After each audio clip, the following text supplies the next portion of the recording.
Halo, selamat siang. Assalamualaikum warahmatullahi wabarakatuh. Pada video kali ini, saya akan membahas mengenai pajak bumi dan bangunan atau yang biasa kita kenal dengan PBB. Nah, harapannya setelah mempelajari materi ini, teman-teman mampu mengetahui pengertian pajak bumi dan bangunan, bisa membedakan objek dan subjek PBB, mengetahui tarif PBB, dan juga teman-teman mampu menghitung pajak terutang PBB. Nah, dengan teman-teman bisa menghitung pajak terutang PBB, harapannya teman-teman bisa mengaplikasikan di dalam kehidupan sehari teman-teman. Oke, setelah ini saya akan menyajikan beberapa gambar ya, beberapa gambar terkait dengan materi kali ini. Silakan nanti teman-teman menjawab sendiri kira-kira apa sih kaitannya gambar-gambar yang saya sajikan dengan materi kita hari ini. Oke, gambar 1 ini teman-teman bisa melihat ada gambar pemakaman, kemudian di gambar 2 teman-teman bisa melihat itu ada lahan yang di atasnya berdiri sebuah bangunan. Nah, dari gambar 1 dan gambar 2 apa sih kaitannya kira-kira dengan materi PBB kali ini? Kemudian gambar 3 ada gambar museum, ada gambar masjid, kemudian ada gambar mall ya, mall Simpang 5. Nah, ketiga gambar ini apa coba kaitannya dengan materi kita hari ini? Selanjutnya, gambar keempat itu ada gambar bukti pembayaran pajak. Ini biasanya dalam bentuk lembaran ya, satu lembar seperti itu. Kemudian di dalamnya adalah ada keterangan objek pajak, nama wajib pajak, objeknya, luasnya, kemudian harga, kemudian pajak terutangnya berapa. Nah, teman-teman kalau ingin melihat bentuk asli dari surat pemberitahuan pajak ini, silakan teman-teman bisa meminjam kepada orang tua untuk bukti SPT ini ya. Bentuk aslinya seperti apa. Selanjutnya, apa sih sebenarnya pajak bumi dan bangunan? Ya, PBB adalah pajak yang bersifat kebendaan yang dalam arti besarnya pajak terutang ditentukan oleh keadaan objek yaitu bumi dan bangunan. Keadaan subjek tidak ikut menentukan besarnya pajak. Jadi di pajak bumi dan bangunan ini fokusnya adalah objek ya, seberapa luas objek bumi dan bangunan. Kemudian tidak berpengaruh siapapun subjeknya, itu tidak menentukan besarnya pajak. Selanjutnya, teman-teman harus bisa membedakan subjek pajak dan wajib pajak PBB ini. Oke, kita bahas dari subjek terlebih dahulu. Subjek adalah orang pribadi atau badan yang memiliki hak atau memperoleh manfaat atau menguasai atas bumi dan atau bangunan secara nyata, ya. Jadi titik poinnya adalah dia memiliki hak ya, memperoleh manfaat atau menguasai atas bumi atau bangunan. Kemudian kalau wajib pajak adalah subjek pajak yang dikenakan kewajiban dalam membayar pajak. Ya, bagaimana teman-teman sudah memahami ya bedanya subjek dan wajib pajak. Kemudian objek PBB. Nah, objek PBB itu ada dua, ya tentunya ada bumi dan atau bangunan, bisa bumi saja atau bumi atau dan bangunan. Oke, bumi yaitu permukaan bumi, tanah dan perairan dan tubuh bumi yang ada di pedalaman serta laut wilayah Indonesia. Contohnya apa? Ada sawah, ladang, kebun, tanah pekarangan dan tambang. Kemudian kalau bangunan itu adalah konstruksi teknik yang ditanam atau diletakkan secara tetap pada tanah dan atau perairan. Contohnya adalah rumah tempat tinggal, bangunan tempat usaha, gedung bertingkat, dan pusat perbelanjaan. Ini contohnya. Oke, selanjutnya apa sih yang tidak dikenakan PBB? Yang tidak dikenakan PBB yang pertama adalah digunakan untuk kepentingan umum, ini bisa tempat ibadah, panti sosial, rumah sakit, panti asuhan, kemudian sekolah, dan lain-lain. Yang kedua, digunakan untuk kuburan peninggalan purbakala. Kemudian yang ketiga, hutan lindung, hutan suaka alam, dan taman nasional. Dan yang keempat, digunakan untuk perwakilan diplomatik. Dan yang terakhir, digunakan untuk perwakilan organisasi internasional. Nah, ini yang tidak dikenakan PBB. Tentunya sebelumnya saya sudah menyajikan ya di awal PowerPoint beberapa gambar mengenai PBB. Nah, teman-teman tentu setelah melihat penjelasan saya tadi bisa membedakan apakah dikenakan PBB atau tidak ya. Tadi ada gambar mall berarti dikenakan PBB. Kemudian ada masjid itu tidak itu kan digunakan untuk kepentingan umum sehingga tidak dikenakan PBB seperti itu. Jadi yang tidak dikenakan PBB itu masuk ke dalam 5 indikator ini.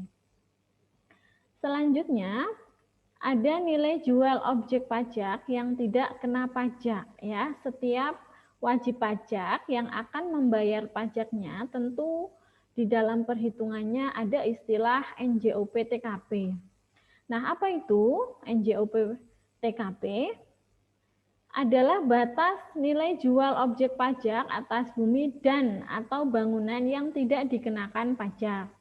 Nah, ini menurut Undang-Undang Nomor 28 Tahun 2009, besarnya NJOP TKP untuk setiap daerah, kabupaten atau kota serendah-rendahnya adalah 10 juta.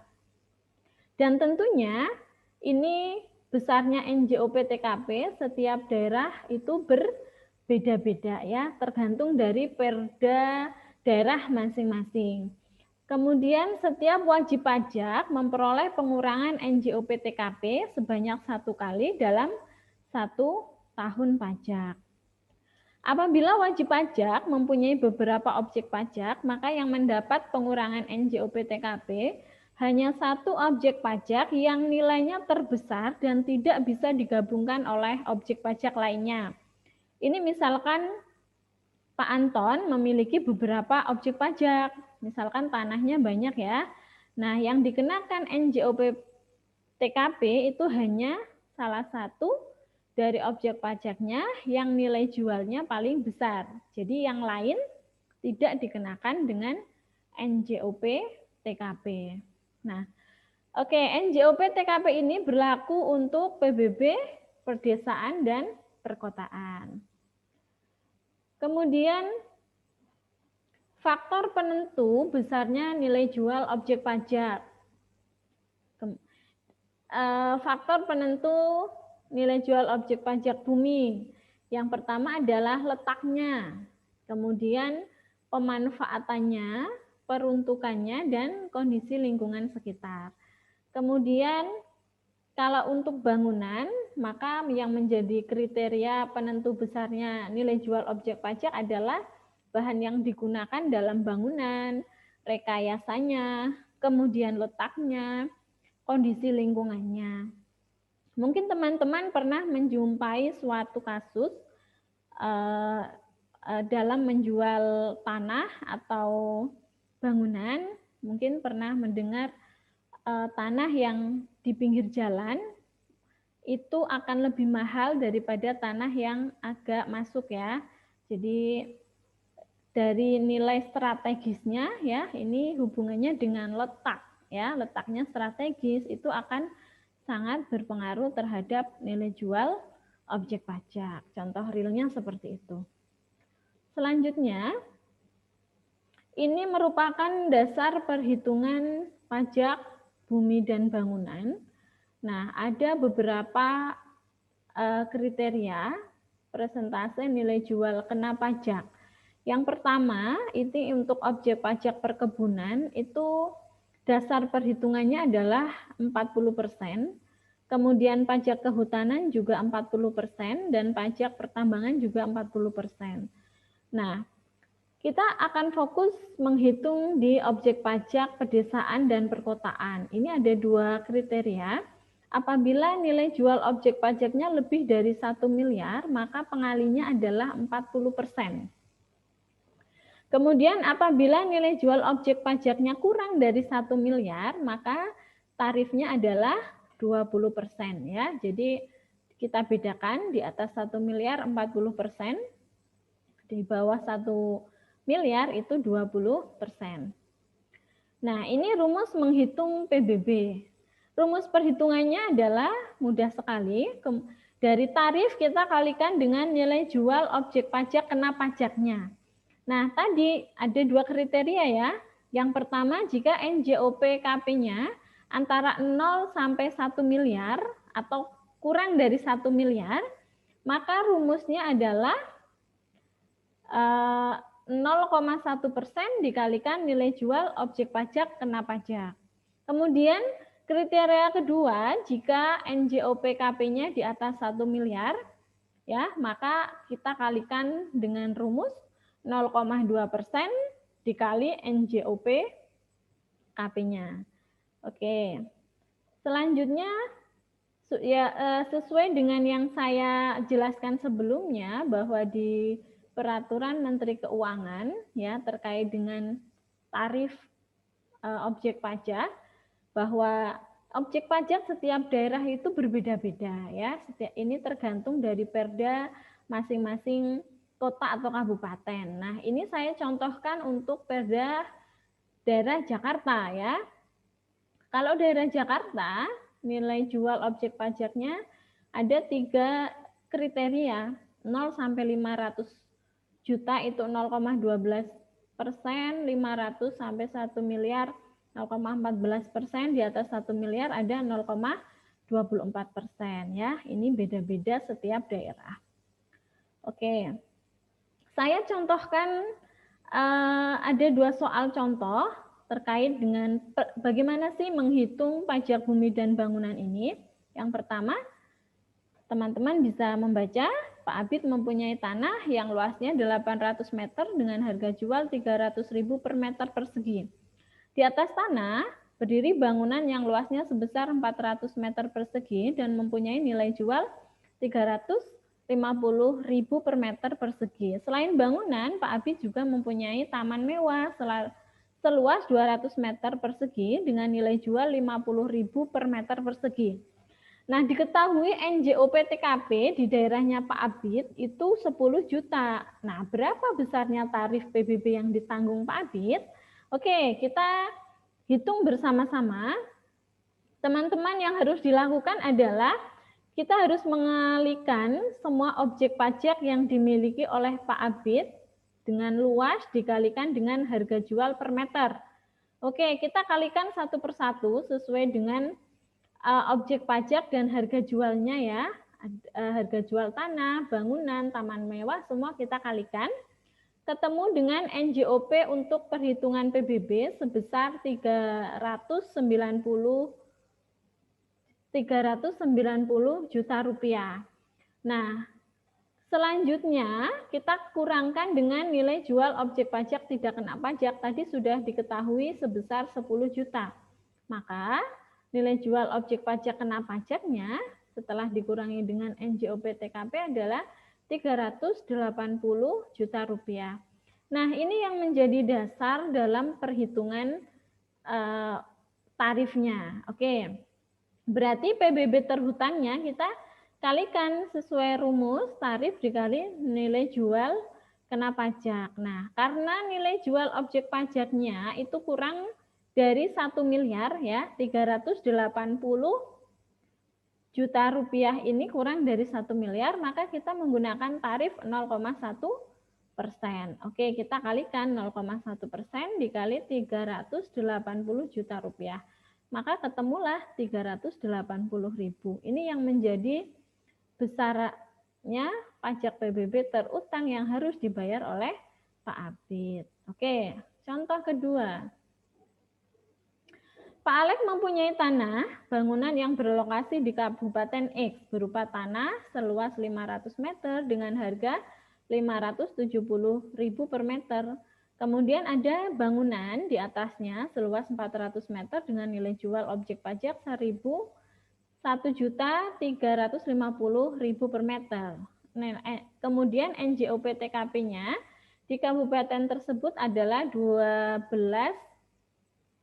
juta rupiah. Lalu berapa PBB terutangnya? Sama seperti contoh yang pertama, kita kalikan dulu nilai jual objek pajaknya, tanah dan bangunan masing-masing kita kalikan dengan harga jualnya, ya. Ketemulah setelah dikalikan kemudian kita jumlahkan ketemu 748.500.000. Nah, kemudian langkah selanjutnya kita kurangkan dengan NJOP TKP sebesar 12 juta. Ketemu nilai jual objek pajak kena pajak sebesar 776.500.000. Nah, lalu PBB terutang ya, karena 736.500.000 ini kurang dari 1 miliar, maka kita kalikan dengan 0,1. Oke, maka ketemulah 736.500. Ini merupakan pajak terutang PBB yang harus dibayarkan. Oke, demikian penjelasan mengenai pajak bumi dan bangunan dan juga contoh-contoh bagaimana sih cara menghitung PBB. Sebelum saya akhiri, teman-teman, ayo peduli pajak ya, karena dari pajak kita berpijak, dan bukti membayar pajak itu merupakan bukti cinta kita terhadap tanah air, karena apa yang kita bayarkan juga dinikmati oleh kita sendiri. Pajak kita untuk kita semuanya. Terima kasih, semoga video ini bermanfaat. Sampai jumpa di video yang lain.